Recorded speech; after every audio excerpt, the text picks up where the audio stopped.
Hi friends, welcome to my channel. బూచి ఒక అమ్మాయితో క్లోజ్గా ఉండి ముద్దు పెట్టించుకోవడం చూసి జగదాత్రి కేదార్లు ప్రశ్నిస్తూ ఉంటాడు. రెడ్ హ్యాండెడ్గా దొరికిపోయిన బూచి కూడా బుకాయిస్తూ ఉంటాడు. ఇక ఎప్పుడొచ్చారు అని అడగగానే మీరు పూజ మొదలు పెట్టినప్పుడే వచ్చాం, ఎవరు తను అని అడుగుతూ ఉంటుంది జగదాత్రి. ఇక నా ఫ్రెండ్ అని అంటూ ఉంటాడు.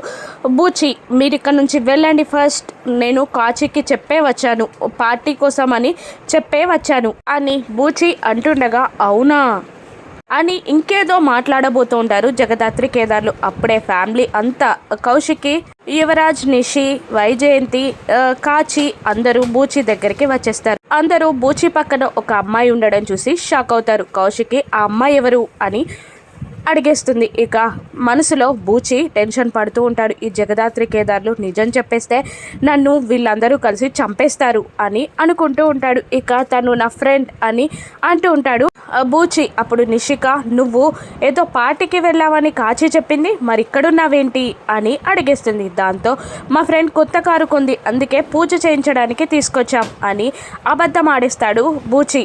అప్పుడు జగదాత్రి ఎందుకలా అబద్ధాలు చెప్తున్నావు అన్నయ్య, నువ్వు నీ ఫ్రెండ్తో ఎంత క్లోజ్గా ఉన్నావో చెప్పు అని అనేస్తుంది. ఇక నిషిక ఫ్రెండ్తో క్లోజ్గా ఉండడం నార్మలే కదా అని అనేస్తుంది. దాంతో ముద్దు పెట్టుకునే అంత క్లోజ్గా ఉంటారా అని జగదాత్రి కేదార్లు అనేస్తారు. దాంతో బూచి షాక్ అవుతాడు. ఇక కాచి కూడా ఏంటి అని అనగానే అవును బూచి అమ్మాయి ఇద్దరు ముందు పెట్టుకోవడం మేము చూసేసాం అని అనగానే అబద్ధాలు చెప్పకండి, మా ఆయన మంచివాడు, మా ఆయనపై నాకు నమ్మకం ఉంది, అటువంటి వాడు కాదు అని అనగానే కావాలంటే ఆ అమ్మాయి ఫోన్లో ఫొటోస్ కూడా ఉన్నాయి చూడండి అని జగదాత్రి చెప్పేస్తుంది. అప్పుడు కాచి లేదు వద్దు, మా ఆయనపై నాకు నమ్మకం ఉంది, మీరు మా సంసారంలో గొడవలు పెట్టడానికే ఇలా చేస్తున్నారు అని అంటూ జగదాత్రి కేదార్లని అక్కడి నుంచి వెళ్ళిపోమ్మంటుంది కాచి. ఇక వాళ్ళు అక్కడి నుండి వెళ్ళిపోగానే ఆ అమ్మాయిని మాకు పరిచయం చేయి అని నిషిక అడుగుతుంది. అప్పుడు మా వదిన కాచి, నిషిక, మా బామ్మర్ది యువరాజ్ అంటూ ఆ అమ్మాయికి పరిచయం చేస్తాడు బూచి. ఇక రాత్రిపూట వైజయంతి, నిషిక, వైజయంతి, యువరాజ్ మాట్లాడుకుంటూ ఉంటారు. ఆయన అంత డైరెక్ట్గా సుహాసిని నా భార్య అని చెప్తాడని నేను అనుకోలేదు అని అంటుండగా ఆ జగదాత్రి కేదార్లే అంతా మాయ చేశారు అని అనేస్తుంది నిషిక. ఇక అవునమ్మా, ఆ కేదార్ వల్లే నాన్న ఈ స్థితికి వచ్చాడు అని యువరాజ్ కూడా అంటూ ఉంటాడు. అంతేకాదు కేదార్ కళ్ళ ముందే ఉంటే కూడా తనకు చేసిన అన్యాయానికి పశ్చాత్తాపంగా ఫీల్ అయి ఆస్తి కూడా రాస్తాడమ్మా అని యువరాజ్ అనగానే మనం అన్యాయం అయిపోతాం కదరా అని వైజయంతి అంటుంటుంది. ఎలాగైనా వాడిని ఇంట్లో నుండి గెంటేయాలి, వీలైతే చంపేయాలి అనగానే నువ్వు అటువంటి డెసిషన్ తీసుకోకు అని అంటూ ఉంటుంది నిషిక, వైజయంతి ఇద్దరు.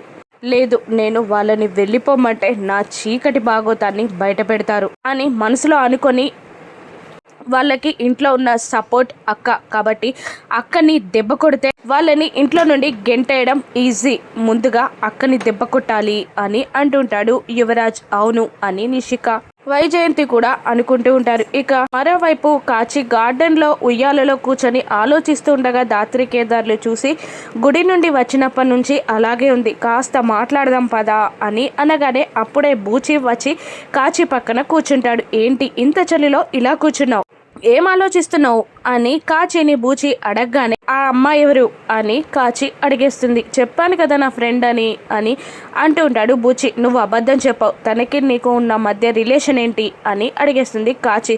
ఎందుకు నన్ను అనుమానిస్తున్నావు అని అనగానే నువ్వు అబద్ధం చెప్తున్నావని నాకు అనిపిస్తుంది, చెప్పు, మోసం చేస్తున్నావా నన్ను అని అనగానే ఆ జగదాత్రి కేదార్ల మాటలు నమ్ముతున్నావా, మన సంసారంలో గొడవలు పెట్టడానికి వాళ్ళు అలా చేస్తున్నారు అని అనేస్తాడు ఆ బూచి. నువ్వు మ్యాటర్ డైవర్ట్ చేస్తున్నావే తప్ప నిజం చెప్పట్లేదు, ఆ అమ్మాయికి నీకు ఏం సంబంధం ఉందో చెప్పట్లేదు అని కాచి అంటుండగా ప్రామిస్ చేసి నాకు తను ఫ్రెండే, ఏ సంబంధం లేదు అని అనేస్తాడు బూచి.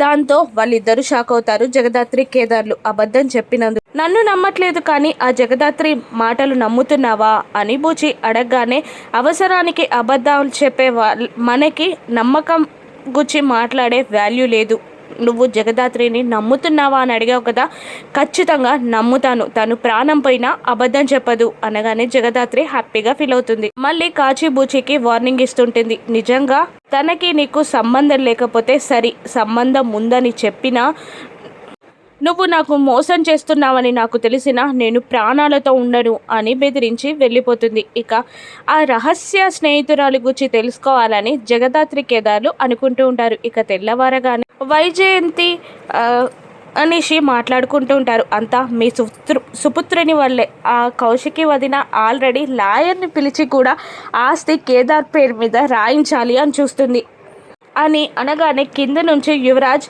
వైజయంతి నిషికని పిలుస్తాడు. ఇక అందరూ వస్తారు హాల్లోకి. రాగానే నిషిక, మీరు అనుకున్నది సాధించారు కదా అని జగదాత్రి కేదార్లని అంటూ ఉంటుంది. ఇక మేము వచ్చింది ఆస్తి కోసం కాదు, మీ మధ్య ప్రేమ గుర్తింపు కోసం అని అనేస్తుంది జగదాత్రి. అదిగో చూసావా, వాళ్ళకే ఆస్తి వద్దంట, ఎందుకు రాస్తున్నావు కౌశికి అని అనగానే ఇక వాళ్ళు అడిగారని కాదు, నేను మా నాన్న వీలునామా ప్రకారం రాస్తున్నాను అని కౌశికి అనేస్తుంది. తప్పు చేస్తున్నావు అని వైజయంతి కూడా అంటూ ఉంటుంది. మళ్ళీ ఒకసారి ఆలోచించుకో అని వైజయంతి కౌశికిని బెదిరిస్తూ ఉంటుంది. ఇక కేదార్ కూడా, నాకు ఆస్తి అవసరం లేదు, మీ ప్రేమాభిమానాలు గుర్తింపు చాలు, అయినా ఇప్పుడు ఆస్తి రాస్తాను అంటే వద్దు అన్నది మాకు చిన్న సెక్యూరిటీ కోసమే తప్ప మాకు అత్యాశయ కాదు అని కేదార్ అంటూ ఉండగా, నువ్వు నిజంగా నిర్ణయించుకున్నావా అని వైజయంతి అడిగేస్తుంది కౌశికిని. అవును, నిజంగానే నిర్ణయం తీసుకున్నాను అని అనేస్తుంది కౌశికి. ఇక వెంటనే యువరాజ్, అక్క నిజంగా కేదార్ పేరు పైన నువ్వు ఆస్తి రాయాలని నిర్ణయించుకున్నావా? మమ్మల్ని కాదని వాళ్ళ తరపున నువ్వు మాట్లాడుతున్నావా? ఆ తర్వాత వచ్చే సమస్యలకి మాత్రం నన్ను బాధ్యుణ్ణి చేస్తే నేను తట్టుకోలేను. నువ్వు ఖచ్చితంగా నిర్ణయించుకుంటే మేము కూడా సంతకాలు పెడతాం అని అనేస్తాడు యువరాజ్. ఇక అవును అని కౌశికి అనగానే, అలాగే అక్క, నీ మాట మీదకి నేను కూడా సంతకాలు పెడతాను, అందరం సంతకాలు పెట్టేస్తాం అనగానే లాయర్, మీ నాన్నగారి వీలునామాని తీసుకురామ్మా అని చెప్పగానే రూమ్లోకి వెళ్తుంది కౌశికి. జగదాత్రి కేదార్లు మెల్లిగా మాట్లాడుకుంటూ ఉంటారు.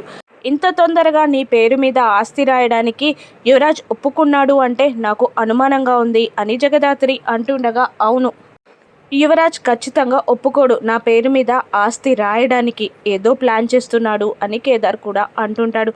వదినకి ఏదైనా ప్రమాదం తలపెట్టనున్నారా? యువరాజ్ ఏదో ప్లాన్ చేసినట్టున్నాడు అని అనగానే, అవును, అక్కకి ఏదైనా హాని చేస్తారా అని కేదార్ కూడా అంటూ ఉంటాడు. ఇక లోపలికి వెళ్ళిన కౌశిక్ కీర్తిని పడుకోమని చెప్పి తన డాక్యుమెంట్స్ రూమ్కి వెళ్ళి డాక్యుమెంట్స్ని ఓపెన్ చేసి చూస్తుండగా అక్కడ ఒక వ్యక్తి తననే చూస్తూ భీకరంగా నవ్వుతూ ఉంటాడు. తని చేతిలో ఒక పిల్లి బొమ్మ కూడా ఉంటుంది. ఆ బొమ్మ మెడ కొరుకుతున్నట్టు యాక్షన్ చేస్తూ కౌశికిని చంపేసేలా చూస్తూ ఉంటాడు అతను. ఇక అది చూసిన కౌశికి, మామయ్య అని గట్టిగా అరుస్తుంది. మామయ్యనే, నన్ను చంపేశావు కదా నువ్వు, నిన్ను చంపి తినడానికి వచ్చాను. ఎంత తప్పు చేశావు నువ్వు, నన్ను చంపడమే కాకుండా నా భార్యని కూతుర్ని జైలుకు పంపించావు. నా కొడుకుని వదిలిపెట్టిన నువ్వు మళ్ళీ నా కొడుకు జీవితంలోకి ఎందుకు వచ్చావు? నా కొడుకుని వదిలిపెట్టి వెళ్ళిపోయిన నువ్వు అలాగే ఉండొచ్చు కదా. మళ్ళీ నా కొడుకు నా మాట వినట్లేదు, ఈరోజు నిన్ను చంపి నా పగ తీర్చుకుంటా అని అరుస్తూ ఉంటాడు అతను. ఇక కౌశికి మెడ చుట్టూ తన చేతిని బిగించి గాలిలోకి లేపుతాడు అతను. ఇక వదలండి, నేనే తప్పు చేయలేదు, మిమ్మల్ని చంపలేదు, అత్తయ్యపై కేసు పెట్టింది కూడా నేను కాదు, నన్ను వదలండి అని కౌశికి అరుస్తూ ఉంటుంది. ఒక్కసారిగా కౌశికి అరుపు వినబడగానే హాల్లో ఉన్న వాళ్ళందరూ ఉలిక్కి పడతారు. ఆ వ్యక్తి ఎవరు? యువరాజ్ ప్లాన్ ఏంటి? ఆ వ్యక్తి ఎవరో జగదాత్రి కేదార్లు కనిపెట్టగలరా? చనిపోయిన మనిషి ఎలా వచ్చాడు? రానున్న ఎపిసోడ్స్లో చూద్దాం. Thank you for watching.